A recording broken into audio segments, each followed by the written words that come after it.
summer heat is kicking in real bad. Hello everyone, it's been horrible. Like I live in South India, so it's like really close to the equator and it gets really hot during the summer months. And today is actually when summer is officially supposed to start. Today is March 1st and it goes on until May. This entire year it's just been so hot. Yesterday my exams just finished and today I just spent the day cleaning my room, which is why there's a lot of mess here. Just ignore it. I'm going to be talking about all the books I read in February as well as discuss my TBR for March. So February I read like only 8 books. Like I knew that I was going to have my unit test, so I didn't really have a lot of books I wanted to read in February. I kind of decided to just keep a TBR for March instead. I'll just quickly go through those, give you my review. There's obviously a detailed review on my Instagram and my Goodreads, so you can go check that out. The link's always going to be in the description. The first book I read in February was Lights Out by Navasa Allen, and I'd been hearing about this book so much in January. Like every person on Instagram was like talking about it. Some of them were like describing certain scenes and they were like, oh, it's so hilarious and funny and this is like one of the best dark romances out there. I was like, okay. So anyways, it's February. I didn't really have my mood set on reading any thrillers, because Valentine's Day and all that. I decided to like start off the month with this book, and oh my god, this has to be one of the best dark romances I've ever read. Like Josh is, to quote someone who once commented on somebody else's post, the most greenest red flag out there. Like obviously he's a morally grey MMC, like he does some morally questionable things, but he's also so sweet and so kind at the same time. So the plot goes something like this. It's about this woman Ali who is a nurse at the emergency room, and so she sees a lot of dark things. Like she sees all these like patients with like severe injuries being brought in, and she has to like work long hours, and that doesn't really leave her much time to do anything else in her personal life, including her love life. And one of the only things that kind of distracts her from her day is watching this person's Instagram feed. Like on Instagram there's this person who kind of like tweets thirst traps. He like wears a mask and he's like usually shirtless but very like built guy, and he posts all these like thirst tweets, and she's like his #1 fan. Like not really, but she's one of his very huge fans, and she always like comments on his posts. And one day this guy who is like on the reel or whatever as that thirst trap guy, he sees her messages and he decides to stalk her. It sounds so crazy when I say it. Like I told this plot to my friend and she was just like, she had the weirdest look on her face. She was like, dude, you read some really messed up stuff. I was laughing the entire time I read it. Like I initially thought I was not gonna like it, but this one was hilarious. It was so funny. Spice too, very unexpected, but I ended up liking it. That's pretty much the gist of the book. He kind of stalks her and he like installs cameras in her house. Like it sounds just so wrong to be doing that, but I don't know, I just thought it was the funniest thing when it was happening in the book. And yeah, I just had the best time reading it. Like I spoke about it a lot on my Instagram as well, so like go check out my reaction video, and that is Lights Out by Navasa Allen. Then I read Beg, Borrow or Steal by Sarah Adams. Beg, Borrow and Steal was such a good book too. It's part of the Rome, Kentucky series, and it's the third book in the series. The entire series is about these 4 siblings, and like each book follows each of their siblings' love story. And I loved the first 2 books. The first book is One in Rome, and then the second book is Practice Makes Perfect. Both of those books were absolutely amazing, so I was like pretty excited for this one, and I enjoyed it a lot. It's enemies to lovers, they're rivals. Both of them are like elementary school teachers, but both of them also harbor this secret, which is that they're both writers. He is like the guy, it's funny, I forgot his name. His name is Jack. So Jack is already a published author. He's like world famous. He writes under a pen name, but nobody else knows about this. And Emily, is like wanting to become an author. She's like written her manuscript, and all she needs is to like send it out to agents and see if anybody will take her up and help get her book published. And one day, as she's sending it out to agents, she accidentally sends it to the school principal where she works. And obviously, if the principal finds out that she's writing like steamy romances, he would disapprove like completely, and she would probably end up getting fired. But luckily, when she sends this email to the principal, he happens to be away on vacation, so she kind of enlists Jack. She's forced to enlist and ask for his help because he happens to be a next door neighbor. Add more drama, and she doesn't have a choice. She's like, can you like hack into his laptop and delete the email, because I cannot let him see this. He's like, why are you so tense about this? Like, what is on that email? Then she kind of has to spill the secret that she's writing the book and she needs his help. He's like, okay, fine, I'll help you out, whatever. That is pretty much their story. So I loved the romance between them. Obviously, there's so much tension between the characters. Like, you think they hate each other, but then secretly they've kind of admired each other all this while. And there's also the town dynamics, because they live in a small town, and in small town everybody knows everybody. So when the town people find out that Jack is like moving in next door to Emily, they are like immediately protective of her because they know the rivalry between these two characters, and they like try to annoy him in the best ways, like, and try to get him kicked out of town because Emily asks them to annoy him. So the first half of the book is like so good. You just see Jack kind of like being annoyed over and over again, but then you also see him have this soft spot for Emily. And also, this book is a closed door romance, so there's no like steamy scenes or anything, but the hint like that she gives us, it's so good. If you check out my review, I think I even like mentioned that chapter where that whatever closed door scene happens. I was blushing the entire time. Like, there is no explicit content in it at all, but like the way she wrote it, I was blushing my whole way through reading that particular chapter. So yeah, if you want to know that chapter, I think you should like go check out my review on Instagram, because the chapter is definitely there. So yeah, that's for Beg, Borrow, Steal. I had a lot of fun. I gave it, I think, like 4.5 stars. And Lights Out, I gave, I think, 4 stars. So it was pretty good book, so yeah. Then the third book I read was an ARC I actually received last year. It's The Perfect Rom-Com by Melissa Ferguson. I don't know how you pronounce her name. I don't know half of how you like pronounce all these American last names. It's The Perfect Rom-Com. This too is a closed door romance. There's like no scenes, explicit scenes at all. It's very clean. And it's, again, this also delves into like the writing world. The girl here, her name is Bryony. She is a ghostwriter for this really famous socialite. Initially, what happens is the book kind of starts out with her wanting to publish her book. She like has this like really long book that she's written about her grandmother's heritage and whatnot, and she like wants to publish this book in order to make money because she needs the money for personal reasons. And she goes to this like writing conference where there are a lot of agents you can meet and like hopefully see if you connect with one of these agents, and then like they can help you get your book published. And as she's meeting them, she constantly keeps getting rejected by all the agents, saying that something or the other within the book is flawed and it's not perfect.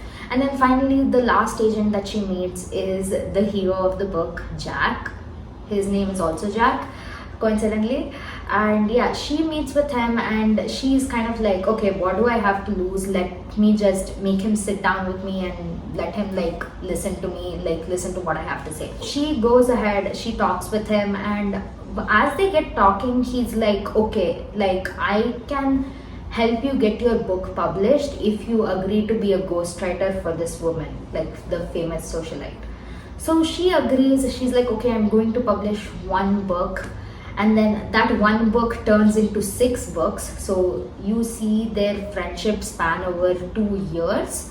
And then, like, 2 years later in the present, she has written all these books, but she's also so bugged off because this socialite is just so intolerable.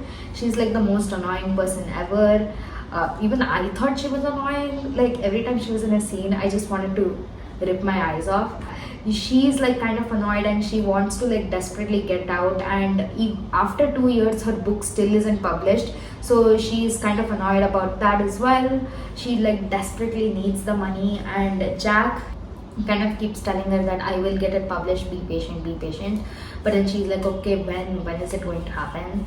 So that's pretty much the gist of the book. But then obviously there's this romance between Bryony and Jack.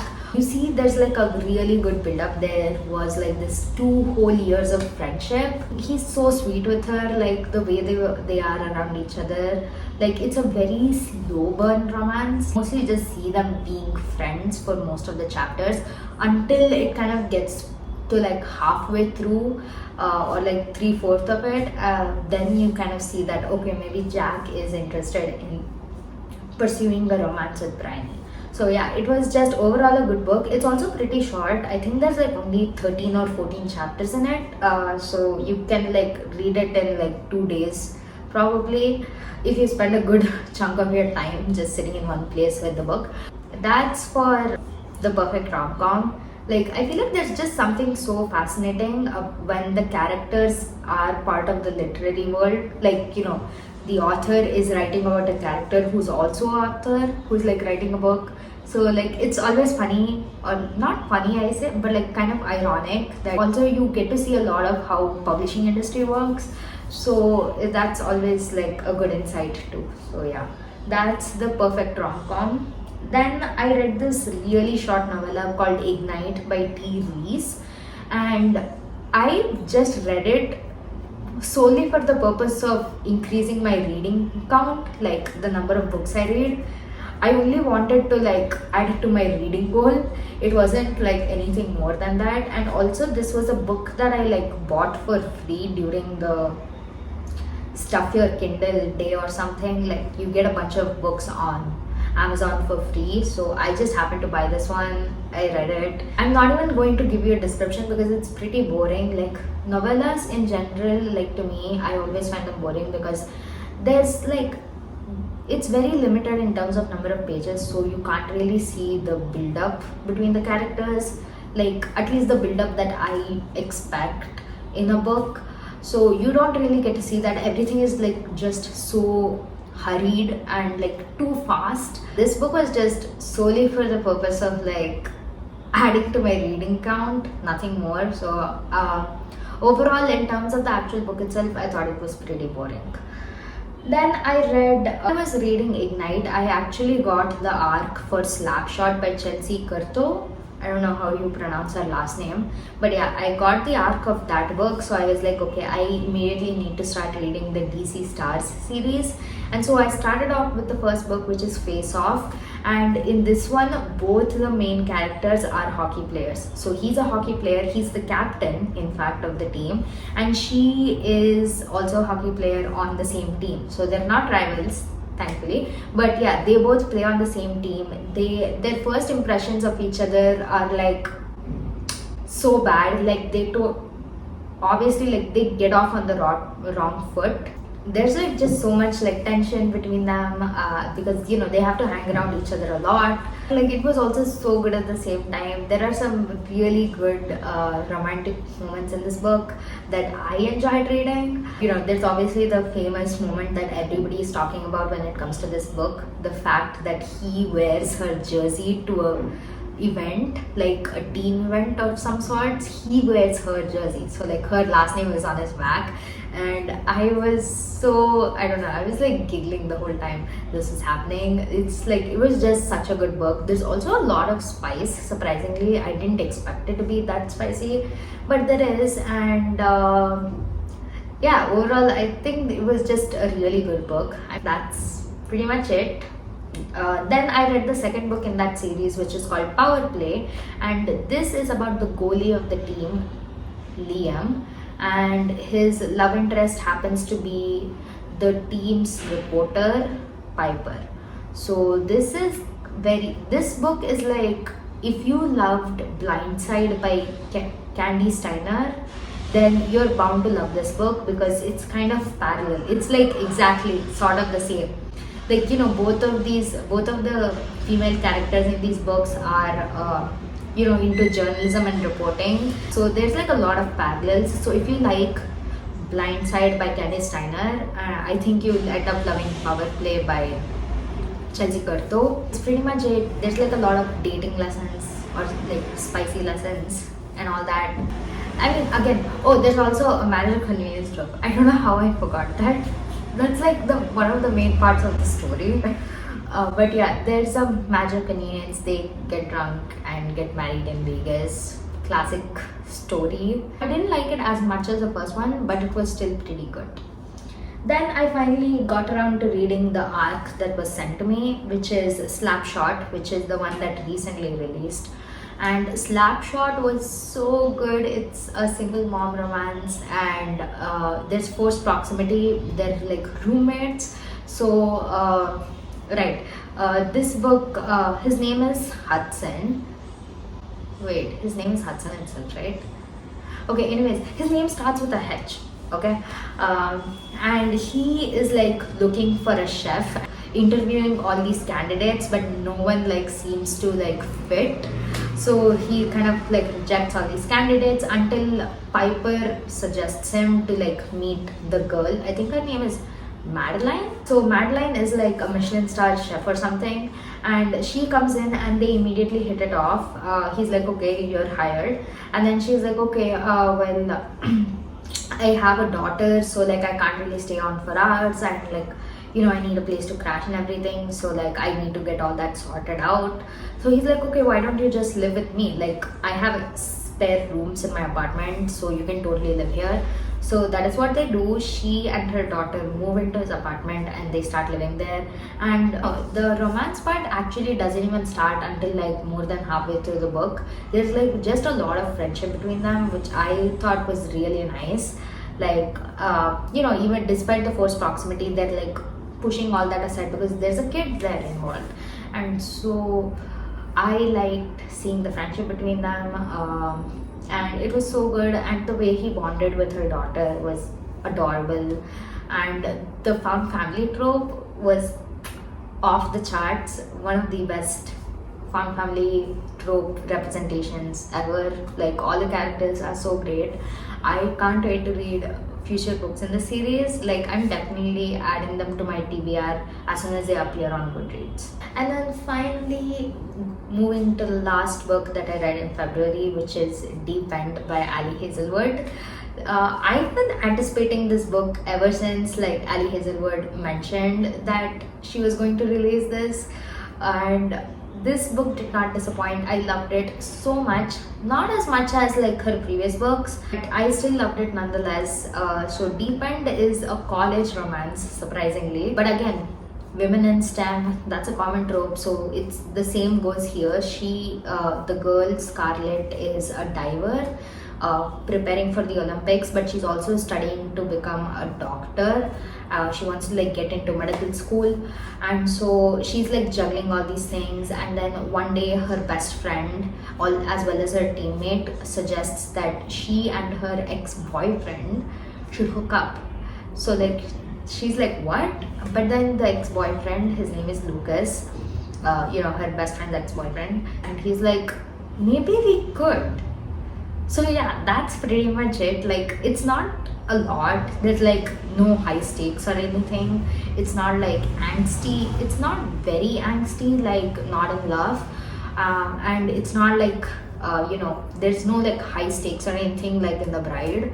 But it was still a really good book. It's also very spicy. Like, the spice starts on pretty early, and like for a few chapters it doesn't stop.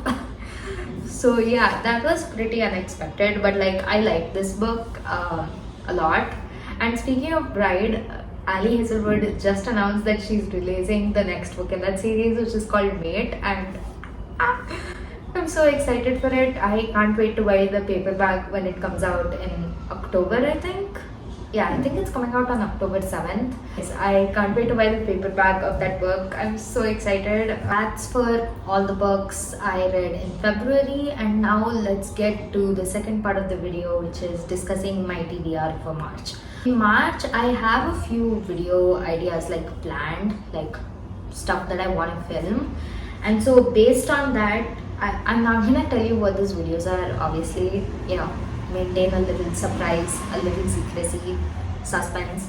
But I am going to tell you what books I going to be reading, hopefully. I really do hope I get to read these books. I'm going to try my level best to read these. First off, I'm finally going to be reading Jane Eyre by Charlotte Bronte. This is one of the only classics I own. I also have Pride and Prejudice, but I'm going to be starting with this one. I've never read a classic before in my life. Like, stuff in literature class doesn't count, okay? Like Shakespeare and all that doesn't count. I had to read it because it was part of the syllabus.